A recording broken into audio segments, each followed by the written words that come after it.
Hey Rachel, this is Sarah from Flourish and the Joyful Entrepreneur. I am critiquing your shop today, and what you're watching is a screencast. It's pretty cool. Basically, how it works is I record a portion of my screen so you can actually watch me go through your shop as I am looking in real time. This will help you see what I see and should give you good feedback on what is working in your shop and what areas might need a little bit of help. Okay, so I like to start with branding. One, it's at the top of your shop. Two, it is the most important thing a seller can have is a strong brand. I could spend a month talking about just branding and what a brand means and what it represents. And a lot of sellers tend to think that when we talk about brand, it's a logo or it's graphics. They think of it being something that's put on business cards and things like that. And it is all of those things for sure. But it's so much more than that. So basically, your brand is what tells the customer or the consumer what you are all about. Okay? It describes, it should describe what your business is about, what you are about, what type of service or product you offer, what type of message you're trying to give out.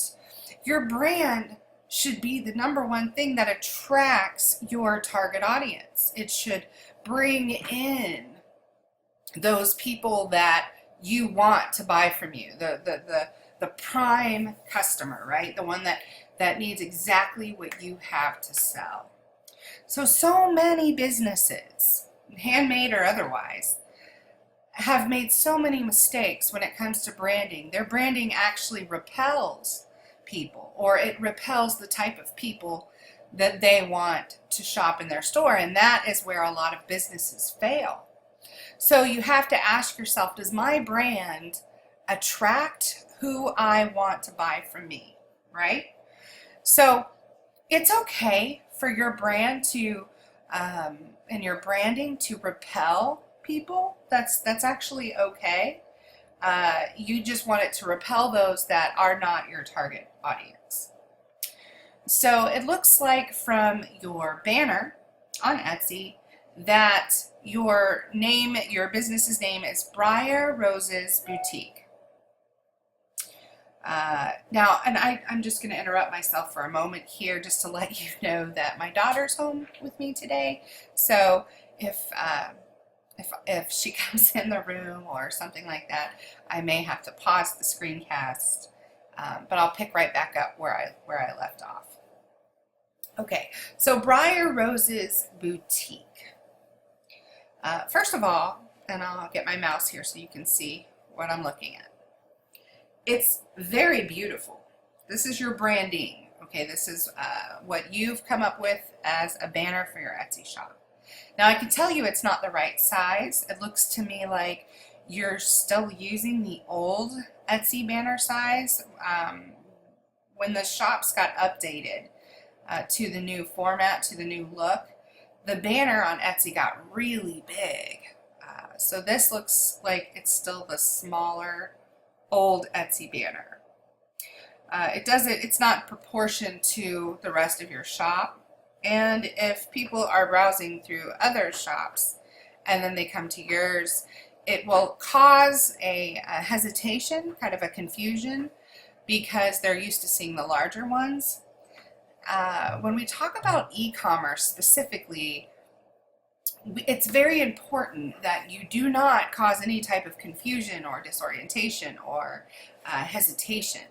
Because whereas the difference between a physical store and an e-commerce store is with a physical store, it's a little more difficult for the customer to leave the store, get in their cars, drive to another store, get out of their car, go into another store. So there are some discomforts that consumers may feel in a physical store, but it doesn't necessarily mean that they're going to leave the building. However, with e-commerce, if they get any of those weird feelings or any of those just kind of feelings, in a second, and probably less than a second, they can click out of your shop and into your competitor's shop. So it's very, very important when it comes to e-commerce that your shop be very comfortable to shop in. And we'll talk about that as we go through your shop. So definitely want to resize your banner to the new size.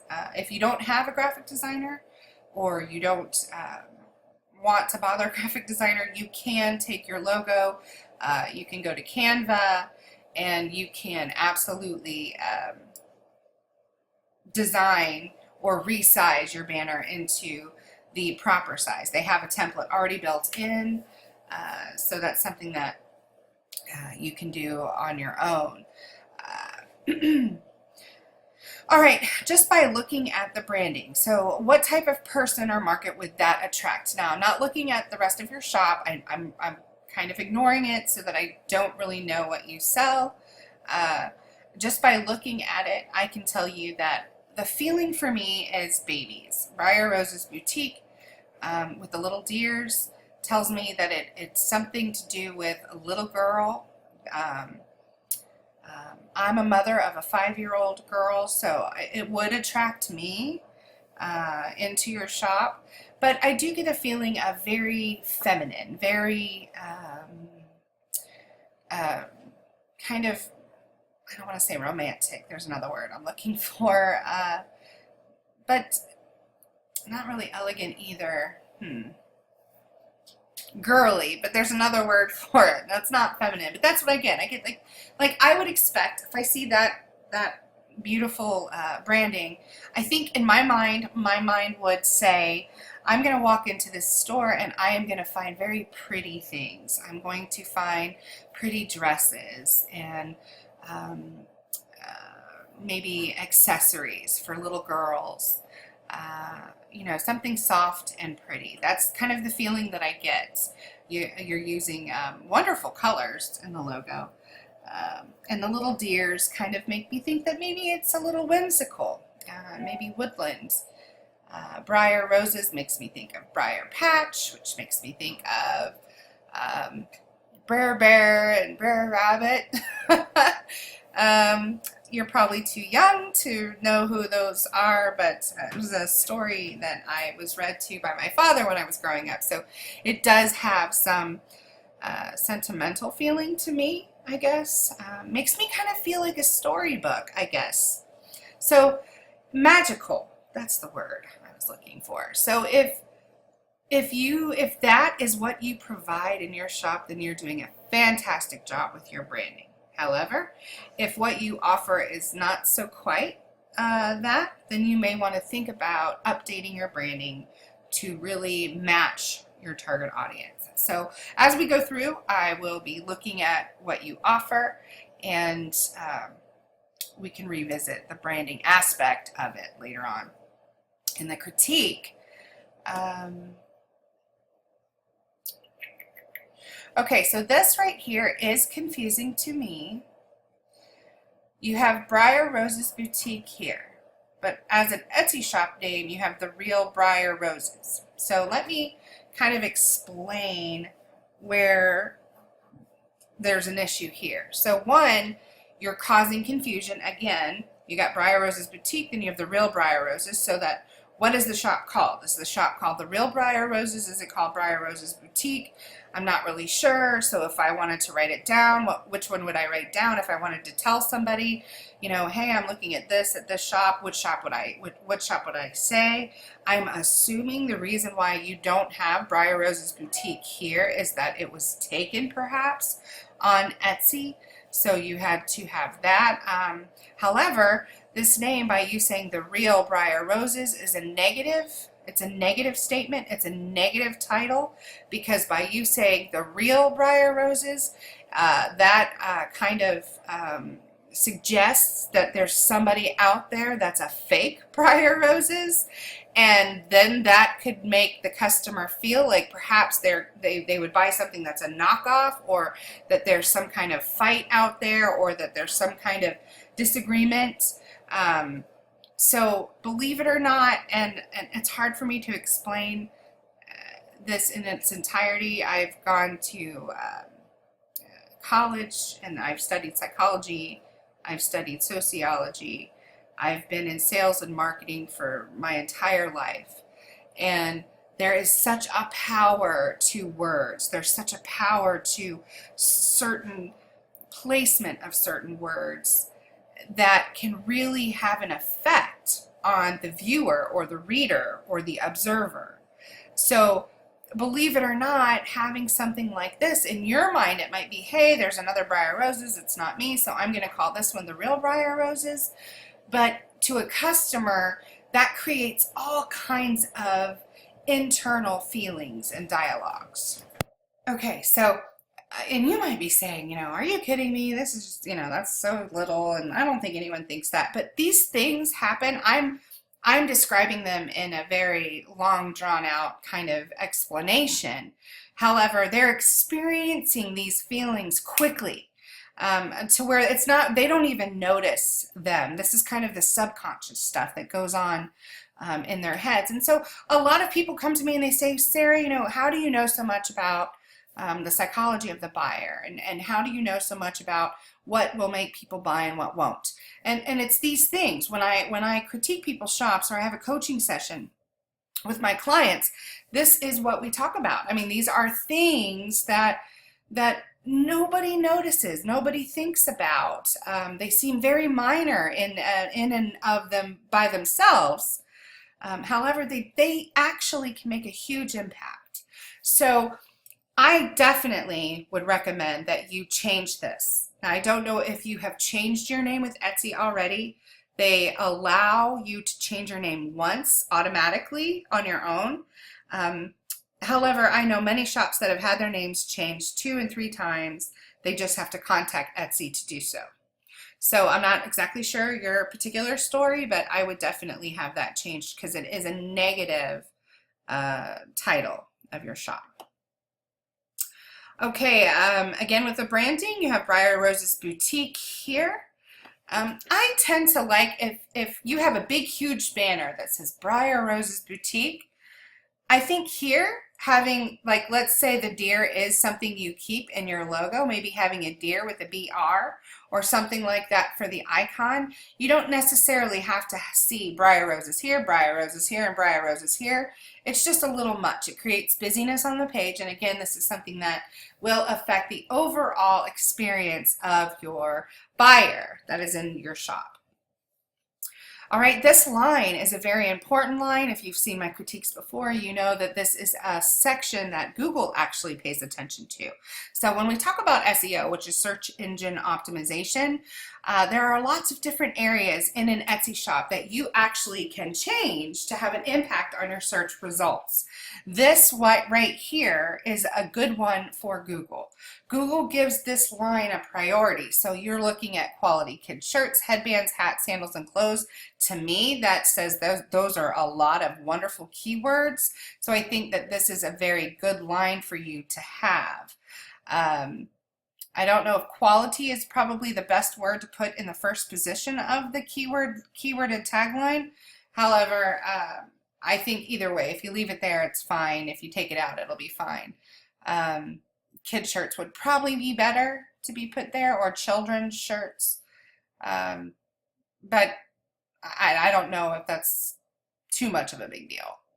So you have nice, strong keywords in this line, and that's what you should have. Now, a lot of sellers, they think, hey, Etsy lists this particular line to be my tagline. But I feel in your banner, as far as branding goes, it should have your name, your business's name, and then the tagline underneath. So then you don't need to repeat the tagline here. Just fill it with strong keywords of what you offer in your shop. So that way, Google can kind of see, hey, this is what this shop has, and we're going to give these things priority in search.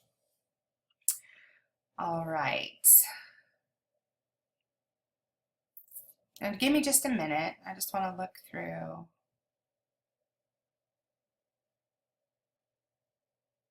Okay,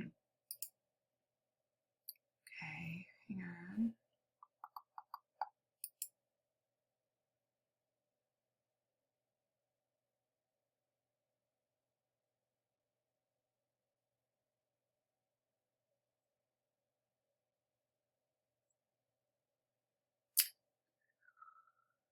Okay.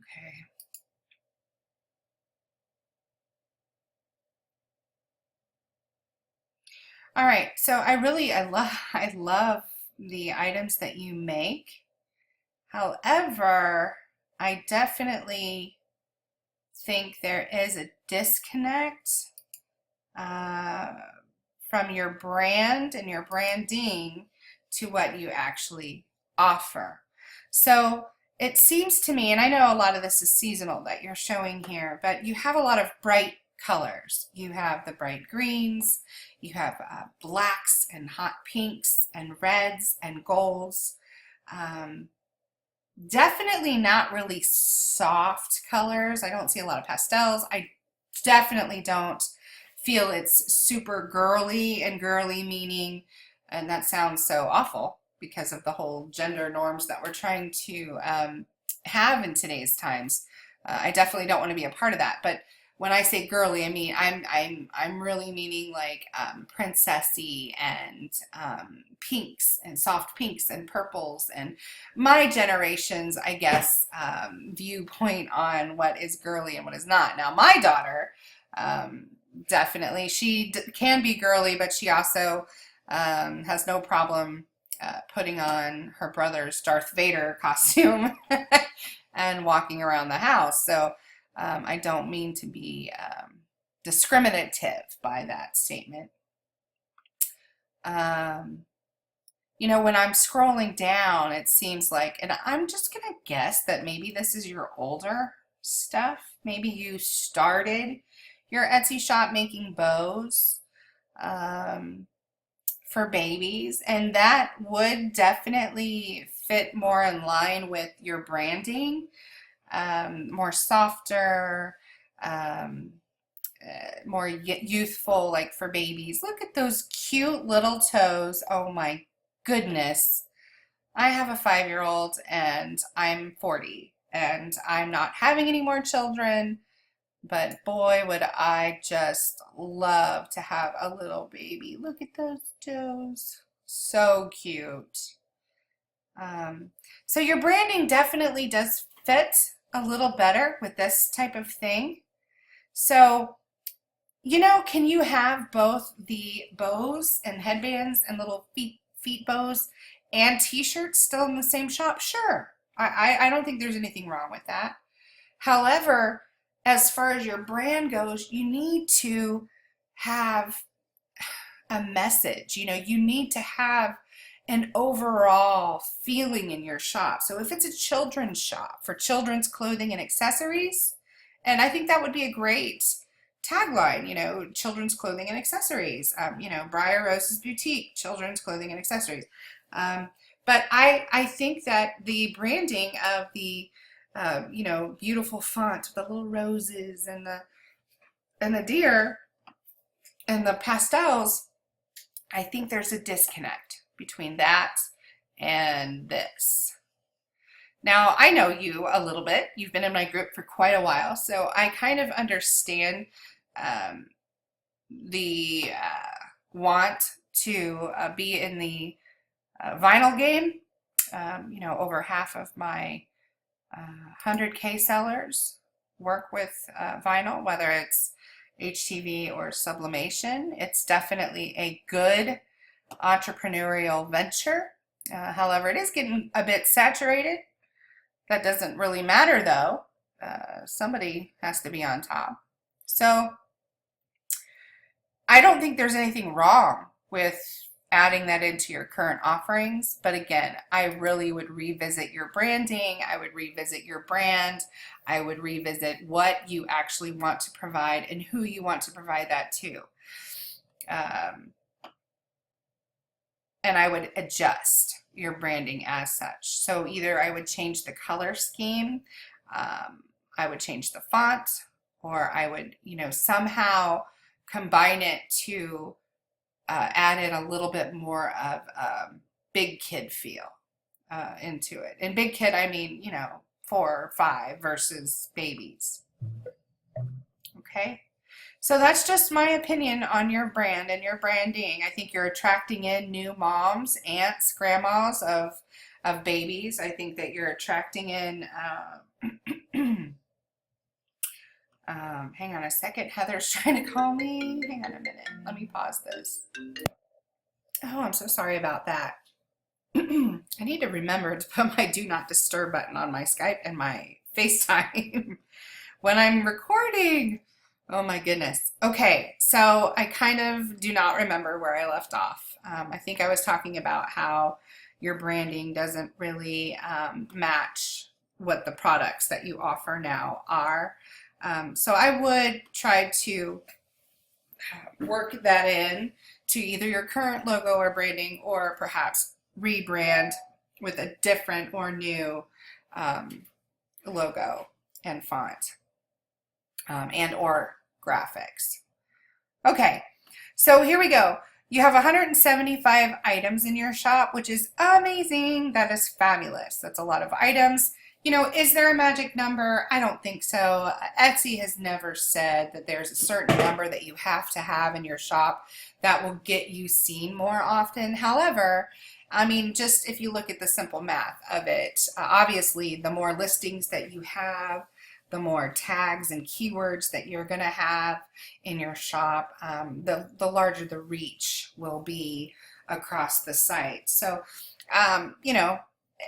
I think that you should have enough that you can manage, or not enough, not too much. You want to be able to manage your inventory, and you don't want to spend, a ridiculous amount of time and editing and uploading and all of that, but at the same time you want to have enough that you're offering a good variation of items, a good selection of items, and enough that you'll be found for different search terms. So I think that's a great number. I really like how you have your categories set up. I know that, again, you've been in Flourish for a while, so I know you've probably seen the critiques where I state that page flow is super important. And again, that's how comfortable the consumer is on your page when it comes to e-commerce. You definitely want to have your categories listed from the shortest word to the longest word. It looks like you could switch baby sandals and clothing sets. That's not too big of a deal, but sometimes sellers have, a long word here and then a short word and then another short word and then a long word, and it's very choppy. You want to try to eliminate that, and you've done a good job. I'm going to go ahead and kind of scroll by the main part of your shop for now and go down to your About page. Because the About page is a very, very important page. And I know we talk about this a lot in the groups, but it really is, when it comes to, and this is not necessarily true for resellers. It's not necessarily true for some big box stores, or even some small business stores that are brick and mortar. If they're reselling, this is important in a handmade business. It's very important. It's probably, I would probably rope it in with branding, because when it comes to a handmade business, you are your brand, right? I mean, you're the one that's making these things, and you're not just making them, but you're designing them. I mean, they're coming from inside of you, right? Because you're picturing the item in your head first, and then you're going to the store and buying the materials, and you're feeling them, and you're trying to decide what will work with what, and or even if you're ordering them online, then you bring them home, and they're in your space where your children are and your family is, and you're taking time away from those people, and you are creating and making. And I believe that your, inspiration, your love, your passion, all goes into what you're making. And I think that sometimes makers don't think of it this way. They think, this is simple. I've been doing this since I was 6. Or, I learned this when my grandmother or my aunt or my mom taught me when I was little, and I could do this with my eyes closed. This is nothing special. I mean, what I do is just make some bows or, put some vinyl on a t-shirt. It's not that big of a deal. Anybody could do it. And that's the wrong mindset, because that's not true. I have no idea how you do what you do, and I'm a very creative person. Could I teach myself? Possibly. I could possibly watch YouTube videos and try to figure it out, but I don't know anything really about fabric. I don't really know what's good to use, what's not good to use. You've learned all of that. See, you've gone through all the trials and tribulations of owning this type of business, of creating the things that you create, of making the things that you make. You've, learned. You've learned what's good to use, what's not good to use. You've practiced. How many hours have you spent, hour upon hour upon hour, creating what you make? So you have to value that, right? Because how can you expect the consumer to value that? Now, yes, if you have a customer that's, or if you think of a customer that walks into a Target or a Walmart and they're, scrolling the aisles and they pick up a purse or they pick up a bow, or do they really think about the quality of that bow? Do they think about the person that made it? Do they? No, because most of the stuff in your mainstream retail stores are machine made. And if they are handmade, they're usually handmade in mass, right? With a very similar process. So what you do is so special. And I really believe that if makers realize this about themselves, instead of saying, oh, this is just a little craft I do, and I thought I could make a little money at it. If they instead switch their point of view to, this is a gift that I have, and I am going to create what I make with care and with time and with quality, whether it be materials or attention or whatever it is, that is the selling point to your shop. It isn't the cute saying on the shirt. It isn't the embellishment that you've added to a bow, or it's none of that. It's you. It's about you and your business. It's about your process. That's what makes buying something on Etsy so amazing, is that you're buying something that was made by a person's, another human being's, 2 hands. And it's something that went through a process. So it's not something that's disposable. It's not something that you just want to throw away. It's something that you want to keep. It's something you want to treasure. It's something you want to gift. It's something that's a keepsake. It's important. So you may say, oh, well, that sounds really good, but how do I convey that to my customer? Well, you do it right here. This is a great section in your shop that if you do it right, you can add a ton of value to what you sell. So I see these pictures scrolling by. First of all, good job for you having an about page filled out and the pictures in the slideshow, because a lot of sellers don't have that. Etsy came out about a year and a half ago and said it's maybe almost 2 years ago maybe, but they said it's very important for you to have a full and robust about page, because we are going to give sellers a slight bump in ranking if they have a full and filled out about page. Okay, so it's really important that you have this, and good that you have it. Now you have these amazing pictures, right? These beautiful babies. Looks like they were professional photos done. Gorgeous bows. Look at that baby's face. Oh my goodness gracious. Great pictures to have, right? However, these are what they call product pics. It's product photography. You're showing wonderfully modeled shots of your product on beautiful babies, okay? And that's great, but that belongs in your listings. See, up here where all this room is, that's where you want those pictures, okay? Down here, this is your about section. This is about you. It's about your business. It's where you add value to your product. It's where we get to know who Rachel is. It's where we get to know who is creating the things that we're buying, because that's the story we want. We're not on Etsy just looking for a pink bow or looking for a cute shirt for our daughter. We want to know who made it, and we want to know why they made it. And then we're going to tell that story to the person that we bought the item for, or to the person that we're gifting the item to, or to ourselves and our spouse and our friends and our family when we describe something that we bought for ourselves. It's that important. I want to see a picture of you here, Rachel. You say that you're a single mom, right? 2 beautiful little angels. I want to see you and your daughters here, if you're okay with putting their picture online. I know some people aren't, into that, and that's fine.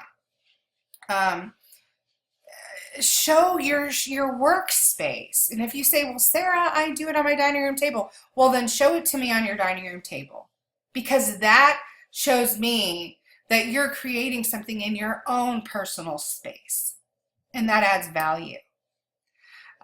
Show me the materials that you use. Show me the tools that you use, so that I can see that this is something that you're actually making from scratch. It's not something that you're reselling. If you have a bow and a piece of elastic, you may say, well, Sarah, it's just a bow and a piece of elastic. Well, then show me you hot gluing that sucker on. You know what I'm saying? And I don't even know if that's what you do. You might sew it on. Again, I don't know how this stuff is made. So this is where you do all of that. Etsy gives you a placeholder for a video. You can put a video into this section here. And show, actually, you could be looking at the camera and you could say, hi, I'm Rachel. Thanks for visiting my shop. I'm so excited to get to make something for you and your little ones. I'm very approachable. You can message me if you'd like something custom.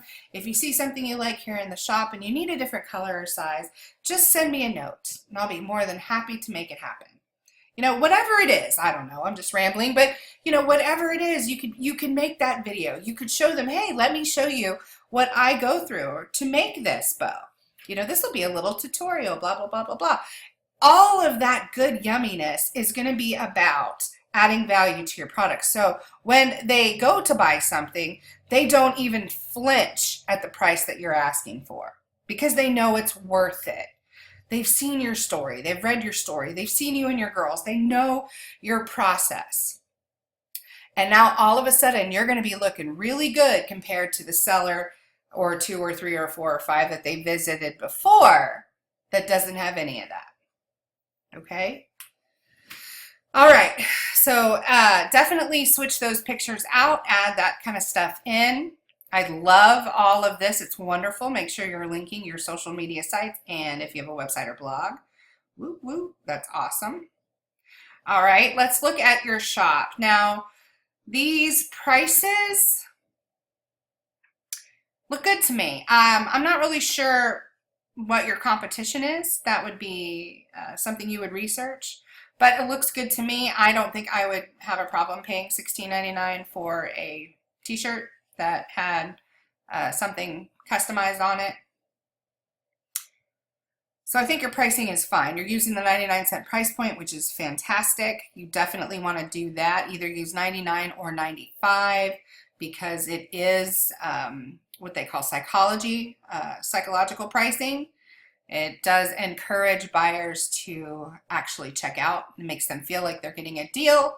A lot of people like to argue with that because they're sellers and they're looking at it from a different standpoint. However, when they're consuming and they're buying, if you go anywhere, if you go to McDonald's, if you go to Starbucks, if you go to a boutique, if you go to anywhere, you're going to see this type of pricing, and it's because it works.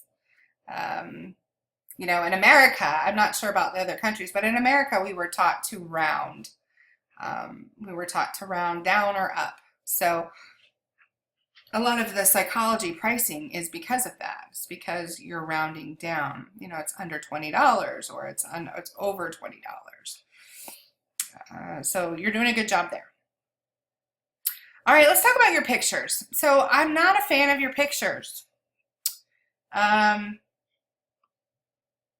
For a couple reasons. One, I'm getting really tired of seeing the white wooded paneled background, and this is probably just my bias because I do critiques and coaching sessions all day, and I see them so much in backgrounds. And it's funny because 2 years ago I used to recommend something similar to that. I've never been a fan of the lines in the wooded paneling. Mainly because if you don't get it just right, it can be really busy in your shop. To me, this feels like it's a mock-up that you're just putting the graphic on because the shirts are exactly lined up in the same space. Now, customers probably wouldn't notice that. That's, I think, again, just me because I know these things because I'm always in the shop. But I'm not a big fan. I think that if you're going to use a white background, just to use a plain white background. If you don't want to use a plain white background because your shirts are white, I think this is okay. I actually like the darker wood, and I think it definitely matches your branding a little better having the darker wood.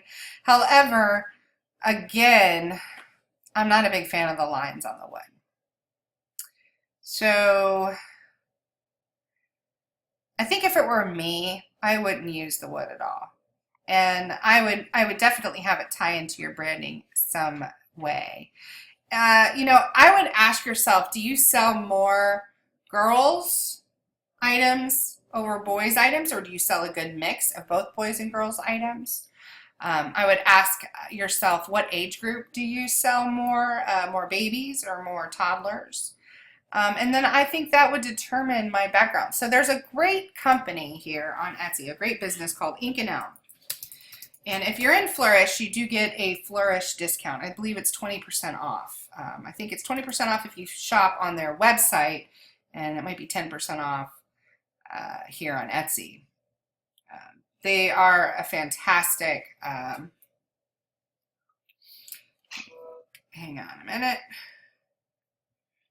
Hang on. Okay, sorry about that. I'm back. Okay, so yeah, Ink and Elm. I believe they're in Flourish as well. So let's just look together, and let's just get some ideas, okay? Now, I mean, I like the dark brown of the wood. Again, it's those lines. I think that it creates extra busyness in the background on pictures. So, but I do like it better than the white. I'm just going to scroll here. I won't spend a lot of time because this is obviously personal choice, and it's also on. It depends on what you decide you're going to do with your branding, and so colors and things like that. But if it were me, and it were my shop, I think I'd pick something like this, something that still was light and bright in the background, but it did have some texture to it, so that it was still appealing. It didn't look like it was just floating in white space. They also have it in a gray. They have it in a light blue. Depending on your branding colors, you could even pull that in. If you had a couple colors, you could get solid backgrounds. You get like a pink and a green. And depending on the color of the shirt, you know, you could offset it. If you decided that your brand was going, now this is one I recommend to a lot of my sellers, and that's because it's still that kind of shabby chic wood look, but it doesn't have the really hard lines. So that's a good one. Now, if you are using mock-ups, let me get back here. Whoa.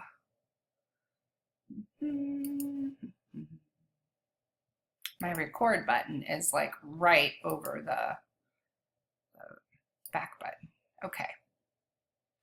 If you're using mock-ups, which it looks like on some you are, Again, just try to find something with a neutral background that won't clash with the colors that you use, but also won't be distracting with all of these lines. And then, of course, the modeled shots are amazing. I love the little babies, and I'm sure your target market would as well as toddlers. If you can get some shots of toddlers modeling your stuff, that would be great. So let's look at your pictures here. Why become a Briar bestie? Sign up to be.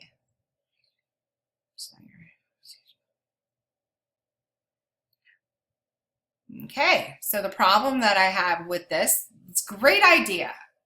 Great idea. First of all, you have 5 photos that you can put in this section, and you absolutely should be using every single one of them because every single shot is your opportunity to sell a product.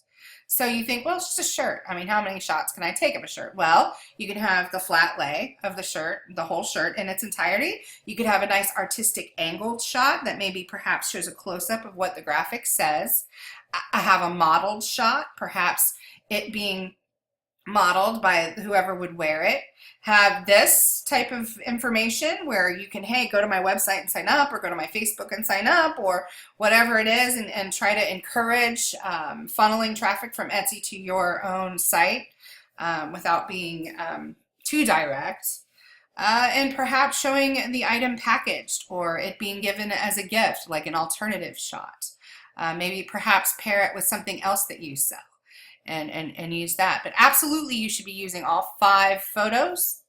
And this, the problem I have with this is that, you know, you have all this wonderful information. Become a Briar bestie now. Okay, sign me up. Where do I sign up? I don't know because it doesn't tell me. Sign up. Where do I sign up?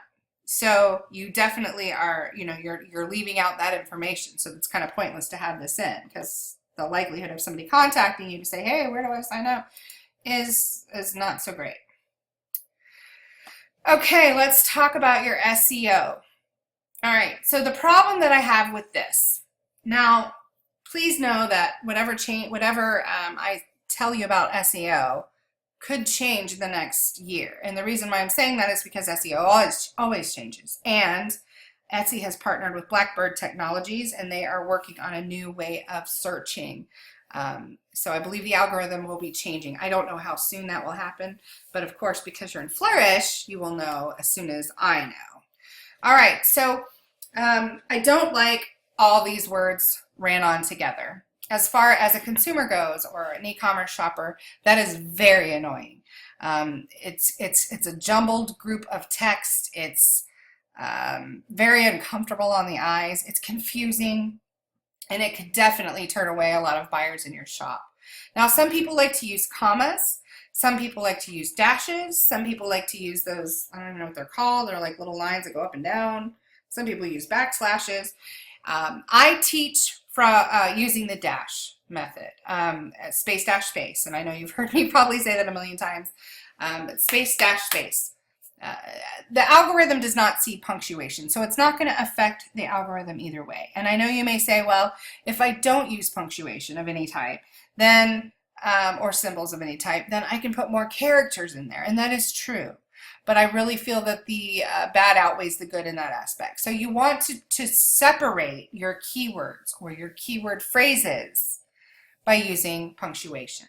Because what the algorithm sees here is just one long run-on sentence. Boy, arrow, shirt, baby boy, arrow, shirt, boys, no spaces. No, I mean, there's spaces, but there's no determination as to what is a long-tail keyword and what is a regular keyword.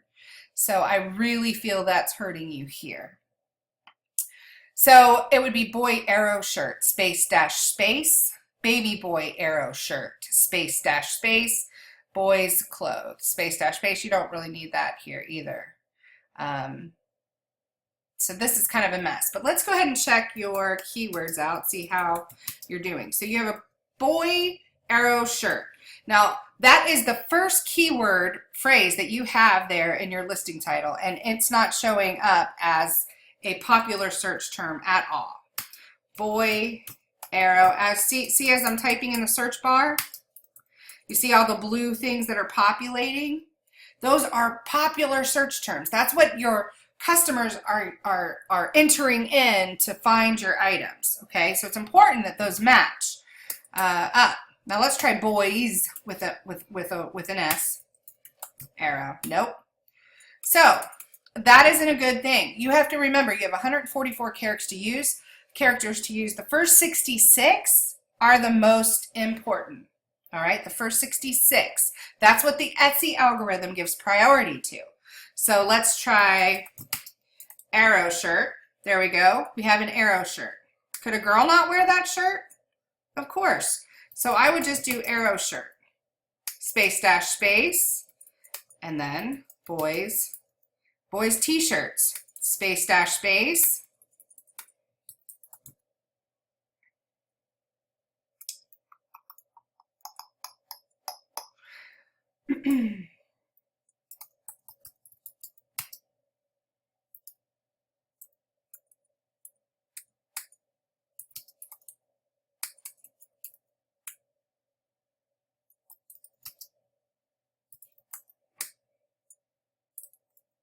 Kids shirt, space dash space. Okay. Toddler shirts, toddler boy shirts. How about camping shirts? Camping t-shirt. That'd be a good one, right? When I see arrows, I think of camp. So you always want to think outside of the box. Use the Etsy search bar. Now, a lot of people like to use Marmalade. A lot of people like to use the Google Keyword Planner. Please use whatever tools work for you into doing research for your keywords, but always check them with the Etsy search bar. Now, I'm not saying that every keyword or every keyword phrase has to match what the Etsy search bar says, but majority of them should. And if the majority of them should, you better bet that you're going to come up in the first few pages of search, okay? Baby shower gift, that's another good one. Baby shower, how about boy baby shower?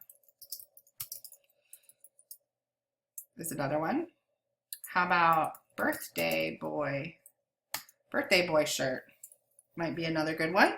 Again with the arrows. All right, so definitely rework your SEO there. I'm not exactly sure how busy you are, but it's definitely that, at least on this listing. Let's go check another listing out. Let's do something different. Let's do, again, you need to separate those out. St. Patrick's Day shirt, girls, St. Patty's Day shirt, or body. Yeah, you don't need to put or. So for me, if this were me, the first thing I would be putting in is "Kiss Me, I'm Irish." Kiss me, I'm Irish. Space dash space. St. Patrick's Day shirt. Space dash space. St. Patty's Day shirt. Space dash space. Girls. St. Patrick's Day shirt. Space dash space. So definitely have a lot of work that can be done there. When you do form your titles and you have the right space dash space in between them, I want you to copy the entire title, then go into your tag section where you can put your tags in and paste them into that line, then space them out with the commas, because the more repetition you have from the keywords you have here matching what you have in your tags here will only strengthen your SEO for those words. Also, of course, sprinkling them throughout your copy is always a good thing, especially where Google's concerned. I do like that you're doing some interlinking in your copy. That's awesome. That also helps strengthen your SEO. All right, we're going on 50 minutes here. So I'm just going to tell you that I think, in my opinion, your photos, your SEO needs to really be worked on, probably as a priority. Your branding, again, it's okay, it's beautiful, but I think there is a disconnect in the products that you offer versus what your branding shows. So I would perhaps get the ball rolling on getting that updated, and then replacing your mock-ups with something that has more of a solid background without the lines would help your photos quite a bit. But your SEO definitely needs the most work, for sure. I think that once you get that SEO fixed, you're going to get a lot more traffic into your store and a lot more sales. Wait, here, I see something. Wait. Yes, right here, this is what it should look like. Absolutely. Baby Valentine headband, newborn Valentine headband, infant headband, newborn headband, baby headband, Valentine headband. What about Valentine's Day photo prop? Boom. Valentine's Day photo props. Big one. Let me tell you, there's a big market on Etsy for photographers. People that look for props and outfits and all kinds of cool stuff for their special event shoots. So definitely have Valentine's Day photo prop in there. This looks much better. Let's see, baby Valentine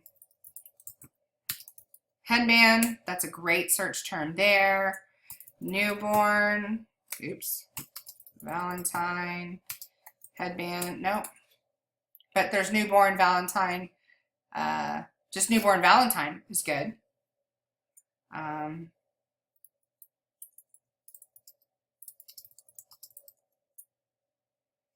usually don't like using colors. Red baby headband would be another one. Because maybe they're wearing a Valentine's outfit and they're not specifically searching for a Valentine headband, but they're searching for a red headband. In this case, I think it would be fine to put the color in. Okay, so this looks much better. It looks like maybe you're just trying something new with the shirts, and that's always good. Hey, listen, it's always good to test and measure. So you may want to say, hey, I want to see if this will work better. And that's a good thing. Always question what you learn, and always try to test the advice that you get out. That's a good thing to do, because it will really show you what works and what doesn't for you and for your business, because not all businesses are the same. Not all handmade businesses are the same either. All right, so that's the long and the short of it. I'm going to go ahead and end this screencast. I will upload it and I will send it to you via Facebook PM. It will be viewable on YouTube. If you want me to make it private, just let me know and I will make it unlisted. However, if you don't mind me sharing it with the world and our groups, I'll be happy to do so. So others can benefit from the learning that you got here in this screencast. Thanks so much, Rachel. I adore having you in the group. And if you have any questions, you can email me at Sarah, S-A-R-A-H, at thejoyfulentrepreneur.co. That's .co, not .com. Thanks, and have a great day. Bye.